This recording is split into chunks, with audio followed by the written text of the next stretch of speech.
What's up, guys? My name is Ruben. I have Arthur here with me today. In the past 6 years, we've built over 250 houses, and today we're going to break down how do you start with just one. Arthur, tell them a little bit about yourself. So my name is Arthur. I've been in the development game for about 7 years, ventured off on my own the last 5 years. I've been part of that 250 doors. I've also been in the acquisition of over 1,000 lots to date. The big question is, Ruben, where do you get started? What's the first step? Well, I think if you are pre-approved to buy a home, you shouldn't go buy a home. And hear me out. I know a lot of people say, man, it's so hard to find a good GC. Oh, I don't have enough money to buy the lot. All those different things. But I think the best place to start is with just a simple idea that, hey, it's possible and it takes less money than you think. It's easier than you think.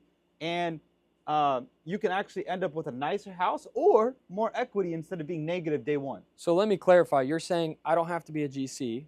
I don't need to have a general contracting license, nor do I have to be a builder. Is that what you're saying? Correct. And so what does that look like? I have to essentially put all the puzzle pieces together. For somebody that works a 9 to 5, what's really cool is you built a house while working a 9 to 5.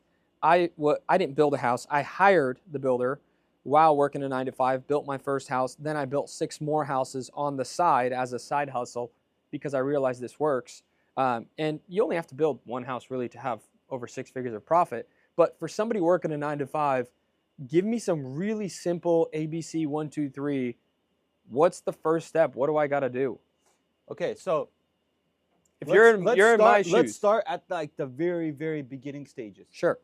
You want to go buy a house. Yep. All right. You go buy a house for 500 grand. Well, I'm going to go to the bank. I'm going to get a pre-approval. Yeah. The bank's going to tell me you can buy a house or you can get a loan up to 500 grand. I've got 40 grand in the bank. So I got 40,000 down. I can get a $500,000 loan. That means I'm at 540-ish for a purchase price. So great. Instead of buying a house with an agent, what do I got to do? So let's just say for 540, you buy this house, you move in, you pay the agent, you pay the loan fees. Potentially, let's just say this is a new construction home or maybe a remodeled home. You're now paying the agent, the builder's profit, the lender fees. That could be anywhere from $50,000 to $100,000. Okay. Right? So you're paying all of those different spreads and profits. So day one, when you move into the house, you are negative equity. Because if you were to go and try to sell the house on the next day that you bought it, I'd have to pay agents and everybody else, right? Yeah. So $500,000 house, I'm going to pay 40 grand in closing costs and everything else. so you're negative equity day one. Sure. But here's what we're saying. Right? People say, oh, vacant land is so hard to find. I disagree. If you get that 540 purchase price, right, and you multiply it by, depends on your area, like Texas is cheaper or North Carolina versus Portland, Oregon, or San Diego, you can pay up to 25%. So 15 to 25% is your land value.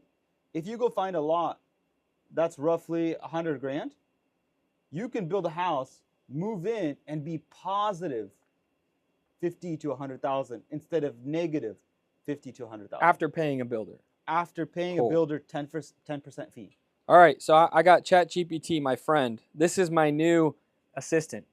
Okay. So this is my assistant. I said, hey, Chat, how much land is not developed in America?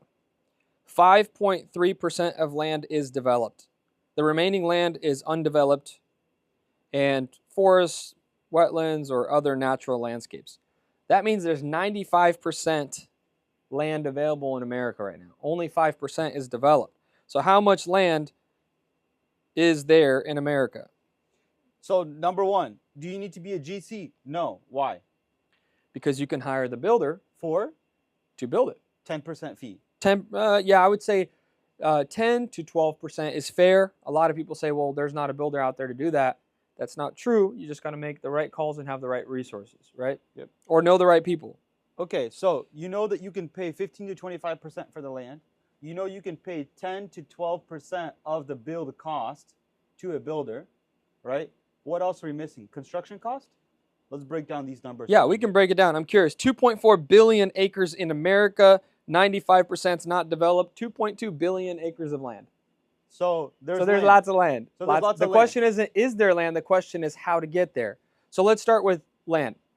Or let's just go through 7 steps. What I learned in the last 5 years. Step 1, you have finding the land, like you said. So you get a lot. There's a couple different ways you can go about getting a lot on the market, off the market. Have you bought plenty of land on the MLS? I have. So you can buy it on the MLS or you can buy it off the MLS. On the MLS, I have the analogy. Maybe you agree or disagree. It's the same as shopping on Craigslist. When you're buying a car, you got to look at 200 cars to find one, right? So on the MLS, there's plenty of land, but not all of it is a good deal. So that brings me to step 2, which is making sure it's a good deal, running the numbers. People call it underwriting. But the very simple thing is, does this pencil? Will this be $100,000 less than me buying a house on the MLS? Because if I have to spend 6 months to a year hiring a builder and building it out, it's got to be worth it. You've got to have some sort of equity, right? Yeah. So step 3, what goes after we underwrite the deal? It looks like it makes sense. Plans. Now you got to go draft up some plans. And who's typically involved in that?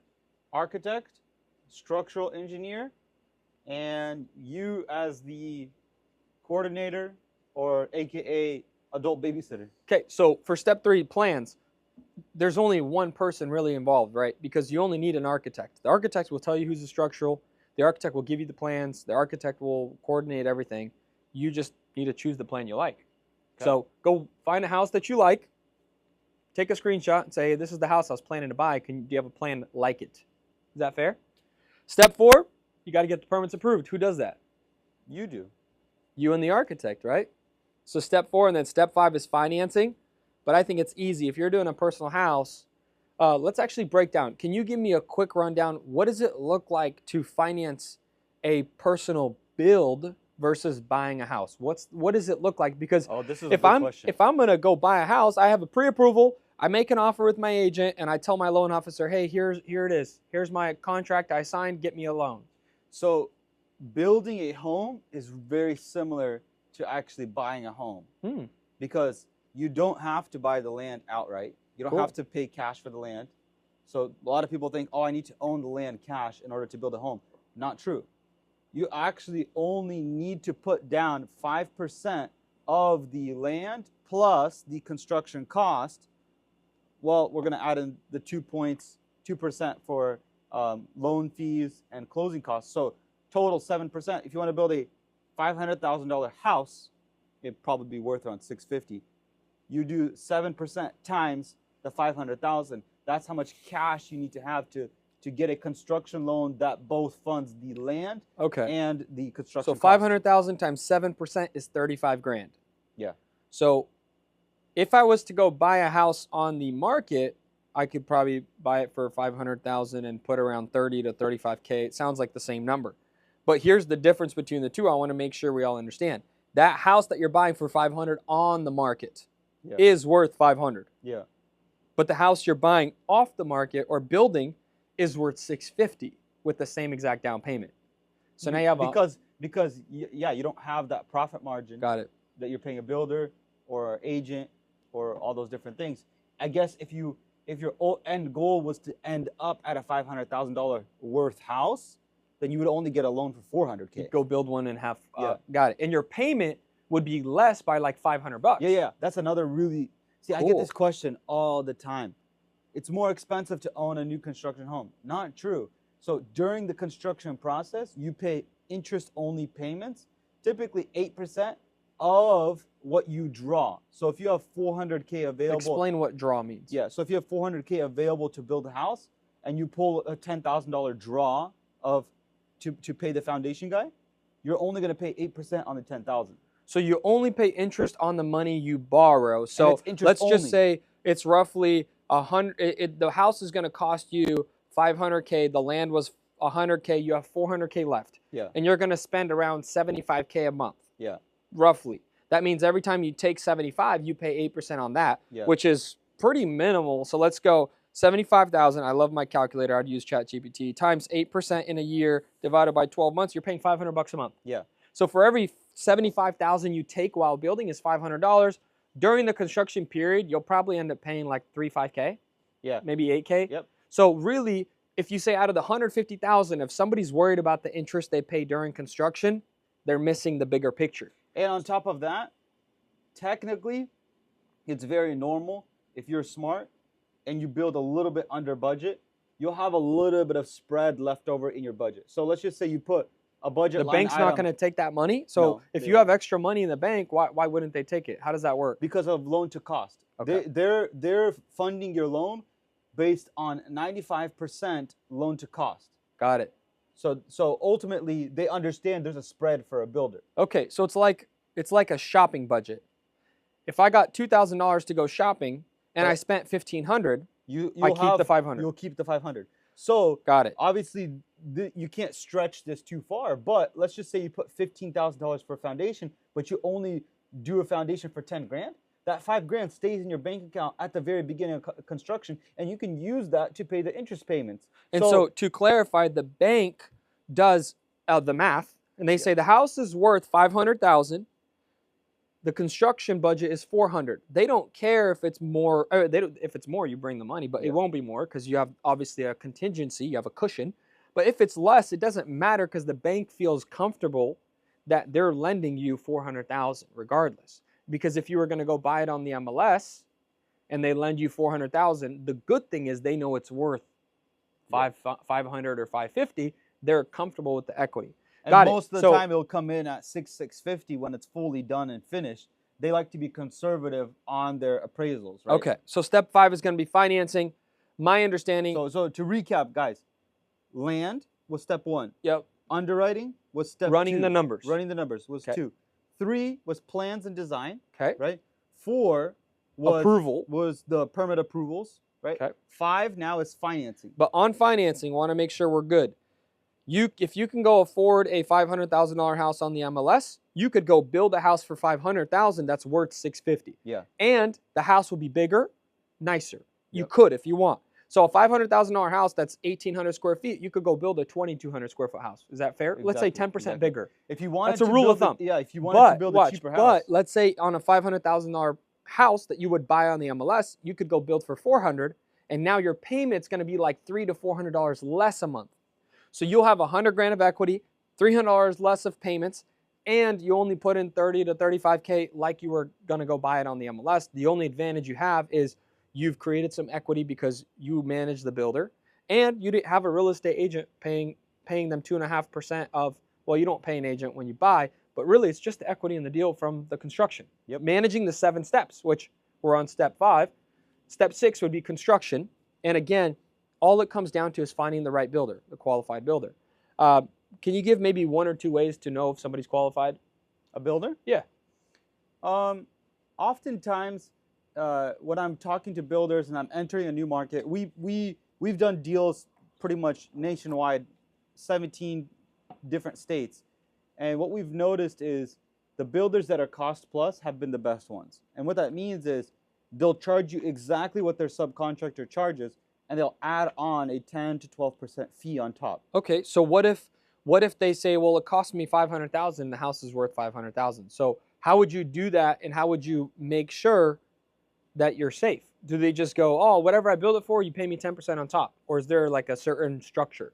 Well, the way that we mitigate that issue to make sure we don't end up in that problem is we get multiple bids. So you require the builder get multiple bids, put a budget together, and sign off on the budget, Yeah, and then maybe have like a contingency, a safety net. yeah. And then the other thing, what I noticed is you tell them that this is what we're building and we're not making changes. If there's any changes to the price, they have to be notified. We have to sign it and agree to it. Change order. That's A what change it's order. called, yeah. Agree to it on paper Yeah. if we decide to do an upgrade. Otherwise, they got to stick to it. Yeah. Is that right? ultimately, Arthur, the way that we make sure we pick the right builder, right? Number 1, experience, track record. And oftentimes, when somebody goes to build their first house, I would strongly recommend that the builder they work with, they build a plan that builder has already built and is very familiar with the budget. So that's the nugget right there. Make sure the builder has built a certain plan, Yeah. and they've built it multiple times, Yeah. and they have the numbers on that plan. So when they have those numbers, They're not walking in blind and you're a test guinea they're a pig. GC that does remodel bathrooms, Yeah. and they have a license so they can go build a house. No way. Yeah. You want to find somebody that's already doing it, and you find that right person. Typically, what that's called is like a boutique builder, But a small, 5 to 10 houses a year. yeah, and I would say you want to find somebody that's a small business owner. A big corporate builder will, one, either charge you 20%, or two, won't even offer to build for you, right? Or three, they'll give you a lot, upcharge you probably 50% up on that lot. They make all the profit on the lot, and then they kind of just the construction is, Okay, whatever. and then we got step 7, which would be refinance, Well, step 6 was construction. So we got that. Oh, yeah, so step construction. We 6 talked is about construction, builders. We just went through that. Step 7 is either refinance or sell.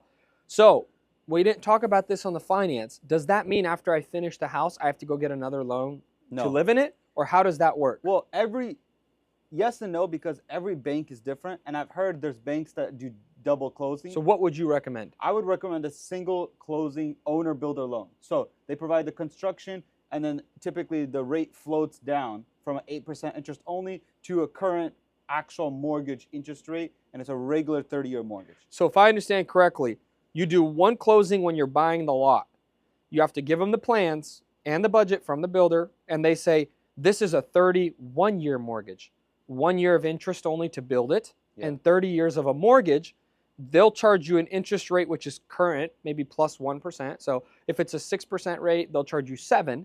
Interest only, though. Interest only. And then when you finish the property or the build and they come inspect it, then they convert it and it just floats down to the current rate. Yeah. So if the rate is declining, you'll get a better rate.